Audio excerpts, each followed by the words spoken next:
Neville Goddard, July 1951. Radio Talk, Los Angeles, CA. I wish to ask each one of you listening to me today a question which must be close to the hearts of us all concerning truth. If a man known to you as a murderer broke into your home and asked the whereabouts of your mother, would you tell him where she was? Would you tell him the truth? Would you? I venture not, I hope not. In the most mystical of the Gospels, in the Gospel of St. John we read, "Ye shall know the truth, and the truth shall make you free." Therein lies a challenge to us all. The truth shall make you free. If you told the truth concerning your mother, would you set her free? Again, in John we read, "Sanctify them by the truth." If you gave your mother up to a murderer, would you sanctify her? What then is the truth of which the Bible so constantly speaks? The truth of the Bible is always coupled with love. The truth of the Bible is that spiritual realization of conscious life in God, towards which the human soul evolves through all eternity. Truth is an ever-increasing illumination. No one who seeks sincerely for truth need fear. The outcome for every raising erstwhile truth brings into view some larger truth which it had hidden. The true seeker after truth is not a smug, critical, holier-than-thou person. Rather, the true seeker after truth knows the words of Zechariah to be true. "Speak ye every man the truth to his neighbor, and let none of you imagine evil in your hearts against his neighbor." The seeker after truth does not judge from appearances. He sees the good, the truth in all he observes. He knows that a true judgment need not conform to the external reality to which it relates. Never are we so blind to the truth as when we see things as they seem to be. Only pictures that idealize really depict the truth. It is never superior insight, but rather purblindness that reads into the greatness of another some littleness with which it happens to be familiar. We all know at least one petty gossip who not only imagines evil against his neighbor, but also insists upon spreading that evil far and wide. His cruel accusations are always accompanied by the statement, "It's a fact," or "I know it's the truth."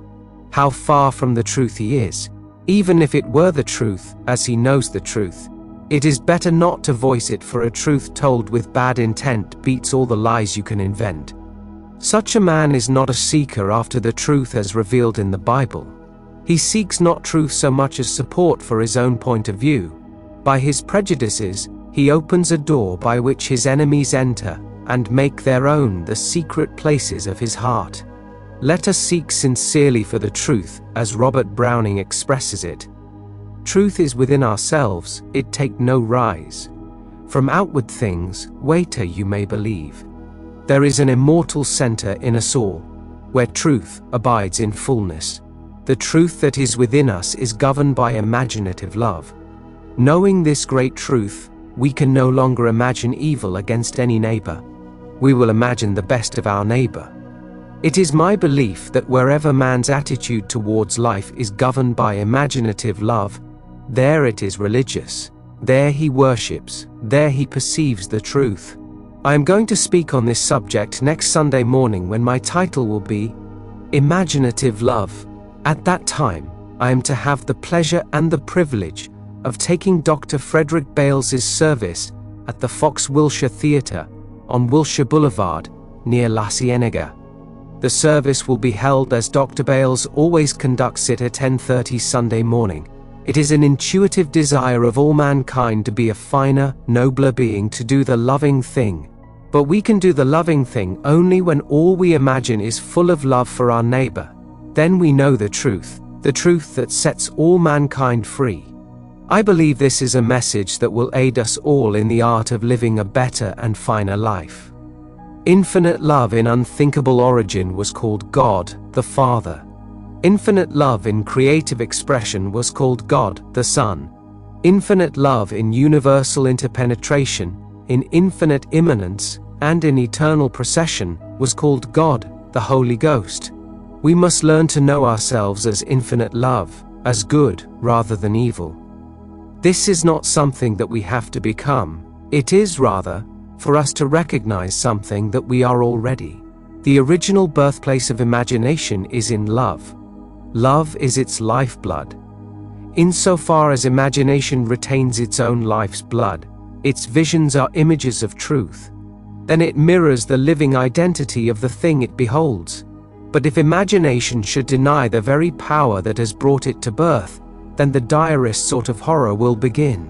Instead of rendering back living images of the truth, imagination will fly to love's opposite. Fear and its visions will then be perverted and contorted reflections cast upon a screen of frightful fantasy. Instead of being the supremely creative power, it will become the active agent of destruction. Wherever man's attitude to life is truly imaginative, there man and God are merged in creative unity. Remember that love is always creative, causative in every sphere from the highest to the very lowest. There never has existed thought, word or deed that was not caused by love, or by its opposite, fear of some kind, even if it were only a desire of a not very worthy aim. Love and fear are the mainspring of our mental machinery. Everything is a thought before it becomes a thing. I suggest the pursuit of a high ideal to make a fact of being become a fact of consciousness, and to do this by training the imagination to realize that the only atmosphere in which we truly live and move and have our being is infinite love. God is love.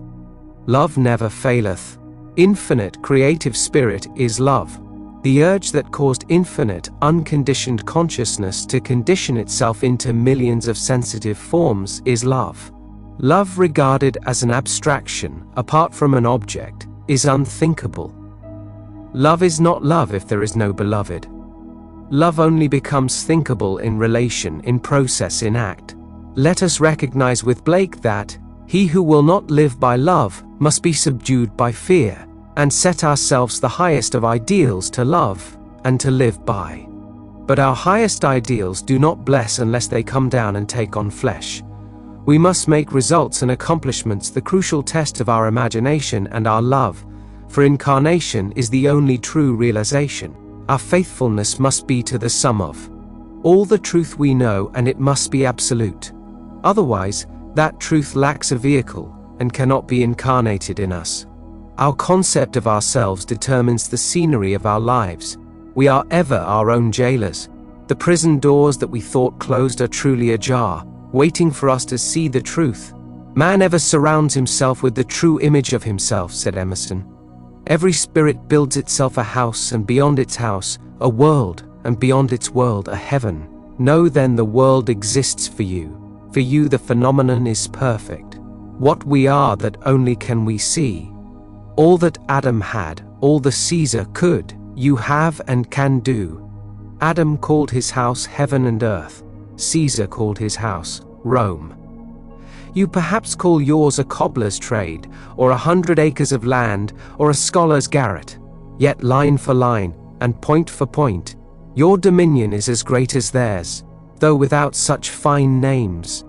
Build therefore your own world, and as fast as you conform your life to the pure idea in your mind, that will unfold its great proportions. The truth is our secret inward reality, the cause, the meaning, the relation of our lives to all things.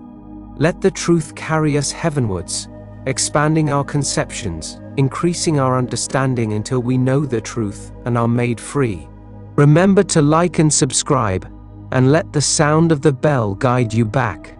Now let us go into the silence,